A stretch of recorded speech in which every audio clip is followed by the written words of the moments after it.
What up, mathletes? Whoop, whoop. All right, let's get into this. This is 2.6. Learning target today is I will solve problems using properties of trapezoids and kites. True or false? Go ahead and answer these. Ready, set, go. Pause this because I'm only going to take a drink and then we're on. All right, all rectangles are parallelograms. That is true. If you're a rectangle, you have two pairs of congruent sides and they're parallel. All squares are rectangle. That's also true. 90-degree angles. All rhombuses are squares. No. That's a rhombus. All four sides are equal, and that's clearly not a square. False. All squares are parallelograms. That is true. They have to be. All rhombuses are parallelograms. Yeah, by definition. Boom. There we go. All right. I have some stuff for you guys to write down. So a lot of this is just going to be you pausing it. I'll talk it through, and then you pause it as needed. So we have quite a few, what am I thinking? Vocab here. Trapezoid is a quadrilateral with exactly one pair of parallel sides, right? So in a trapezoid, it looks like this. If I always draw a picture of a trapezoid instead of saying it, the bases are parallel, okay? Base of a trapezoid is the parallel sides in a trapezoid. Legs of a trapezoid, that's the left and the right. The non-parallel sides in a trapezoid. Isosceles trapezoid tells us that it has parallel bases and congruent legs, right? So in other words, it's a trapezoid where, yes, these bases are parallel, but these sides are congruent to each other as well, these legs. And a kite is a convex quadrilateral with exactly two distinct pairs of adjacent congruent sides. Distinct means different. So in other words, a kite's going to look something like this, where this side equals that side, and then longer, right? And these two sides are equal, okay? Now let's talk about some theorems. Again, pause this. I'm moving on.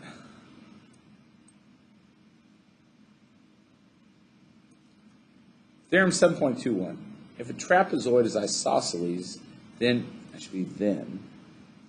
each pair of base angles is congruent. In other words, angle G is congruent to angle H, and angle F is congruent to angle J. That's if it's isosceles.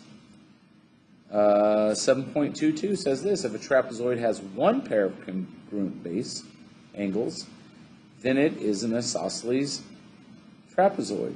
So if one pair of the base, so in this case, we're used to the base being the bottom and the top. These are the bases, the left and the right this time. And we see congruent angles right here, which means this is isosceles. That also means that these are going to be congruent as well. That's one of the things it's telling us. All right. And then last for this page, again, pause is needed, guys. I'm just scooting through them. A parallelogram, or not a parallelogram, a trapezoid, that's the symbol for a trapezoid, is isosceles if and only if, that means it's true front and back, its diagonals are congruent. So in other words, if it's a trapezoid that's isosceles, I know its diagonals are going to be congruent. These are going to be the same length. If the diagonals are the same length, then I can say this is an isosceles trapezoid. Okay? Again, pause this. I'm moving, ready, set, and let's go. Okay, we got some work to do. Go ahead and scroll this down. The body of the air guitar is a trapezoidal prism. The front face of the guitar is an isosceles trapezoid. Okay, so that means I know that AD is congruent to BC. So AD is congruent to BC. Boom. Let's label it. If AB is 3x minus 2, CD is 3x plus 9. AD is 4x plus 5. Wait, what was the first one? AB. Oh, my bad. Oh, this goes over here, for those of you paying attention.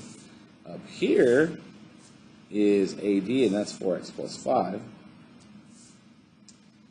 And then last but not least, BC down here is 5x minus 6. Solve for x. Well, I'm going to do that because I know if it's isosceles, I know that AD is congruent to BC. We already said that up here. So because of that, let's set those sides equal. 4x plus 5 equals 5x minus 6. This would be nice. Minus 4x from both sides. Add 6 to both sides, and I get 11 equals x. Boom. Find the measure of angle A if C is 72. Let's see. Angle C is right here. That's 72, which means D is also 72. Here's what I know. It's a four-sided figure. It's quadrilateral, so these angles should add up to 360 degrees, right? They do in a four-sided figure. So if I do 72 times 2, right? 2 times 72 is 144. I'm going to subtract that from 360 to find out what these angles add up to.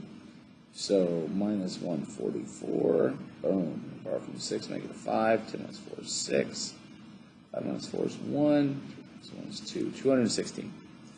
I know these add up to 216, but because this is isosceles, I know these angles are the same. So I'm going to divide this by 2, and I'm going to get 108 degrees. So the measure of angle A equals 108 degrees. Find the perimeter of the guitar in centimeters. Whoa. All right, well, I'm just going to plug in the x value, 11, right? So I know that AB is 3 times 11 minus 2, which is 33 minus 2, or 31. I know that BC is 5 times 11 minus 6, which is 55 minus 6, or 49. I know that CD, I'm just following it around, is 3x plus 9, so 3 times 11 plus 9, which is 33 plus 9, or 42. And I know that DA, or AD, however it says it, AD, is 4x plus 5, so 4 times 11 plus 5, which is 44 plus 5, or 49. Well, duh, I should have known that, because BC and AD had to be the same. So let's add this up. Here's my calculator.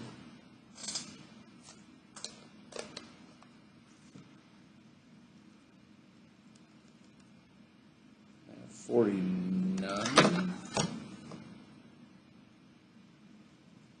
2 times 49 plus 31 plus 42. 171 centimeters, so equals 171 cm. Should say perimeter. Awesome, good problem. Okay, we're going to get back to some more theorems, guys, or at least one more theorem.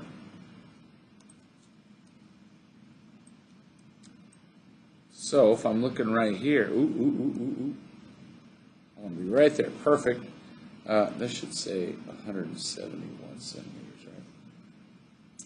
7.24 says the mid-segments of a parallelogram is parallel to each other, or to each base, and to its length. And its length is half the sum of the lengths of the bases. Okay? So, to be the mid-segment, basically, I need to find the midpoint between A and C, which is B, and the midpoint between F and D, which is E. And if I connect those, that's called a mid-segment. And that mid-segment is parallel to both FA and DC. And here's what else I know. This length is equal to, if I add FA and DC together and divide by 2, will be the length EB. Okay? All right. We're going to do some work involving that.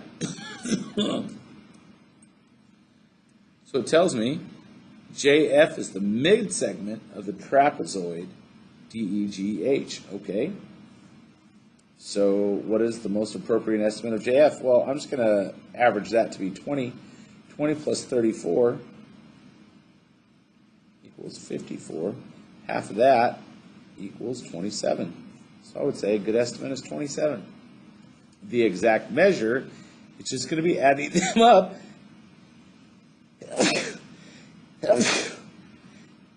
and dividing by 2. Excuse me. Wow.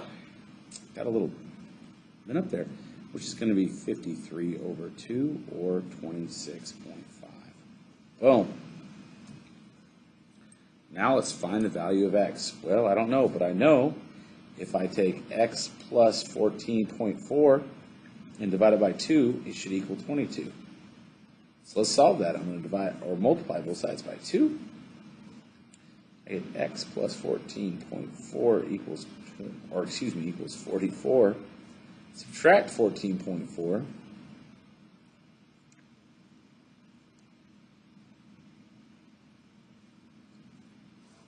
What do I get? Let's look at this. Borrow 3, that is 14, 13, 10 minus 4 is 6. Boom, 13 minus 4 is 9. 3 minus 1 is 2. That is 29.6. Oh.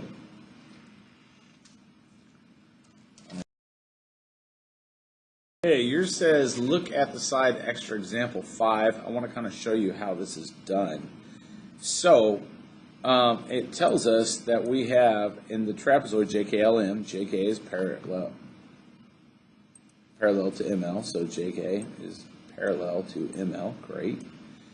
And select the endpoints of the mixed segment. Please remember, let's go ahead and move back to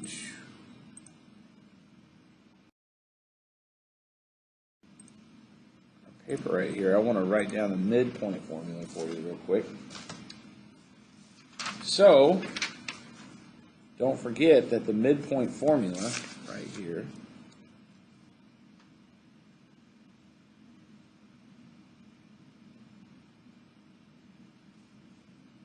is x1 plus x2 over 2, y1 plus y2 over 2. It just averages the x and y points, and that gives you your new point.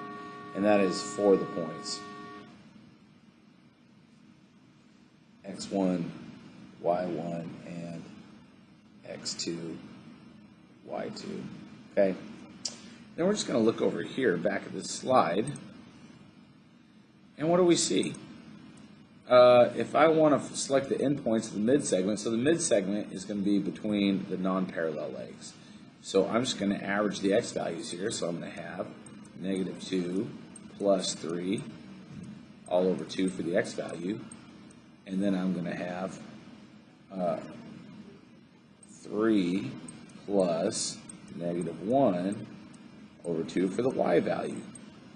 That's to get the midpoint of this leg, which negative 2 plus 3 is 1 over 2, so I'm going to end up with 1/2 for the x. And 3 plus negative 1 is 2. 2 divided by 2 is 1. 1 for the y. So let's see. It's going to be 1/2 x up to 1y. So right here is your midpoint. And then over here, what am I going to have?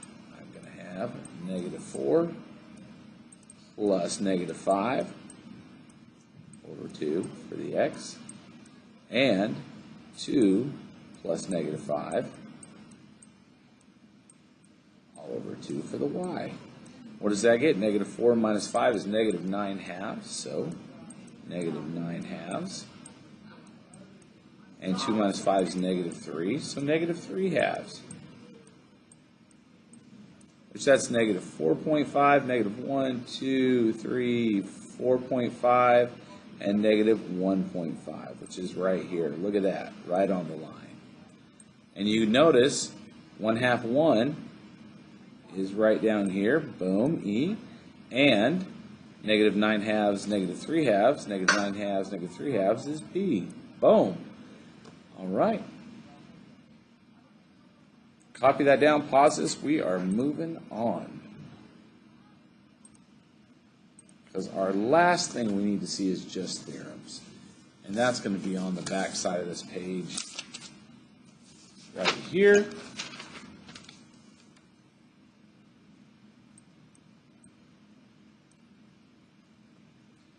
(7.25) if a quadrilateral is a kite, then its diagonals are perpendicular. We see that. If quadrilateral ABC is a kite, then AC is perpendicular to BD. And for 7.26, if quadrilateral is a kite, then exactly one pair of opposite angles is congruent. So in other words, the opposite angles are congruent, but the other pair of opposite are not. They're going to be different. Okay, let's go ahead and solve this out. Let's look at some of the last problems on here.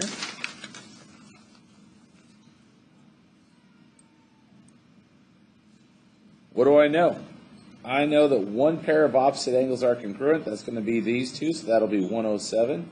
So to find that missing measure angle A, I'm going to do 360 minus the addition of 107 plus 107 plus 90, which is going to equal 56 degrees. Boom.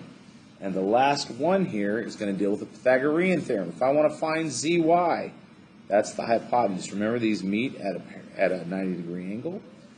So this is going to be C, our hypotenuse, C is going to be the square root of 24 squared plus 8 squared, which ends up equaling the square root of 640. You're going to tap into, remember, this is the square root of 64 times the square root of 10.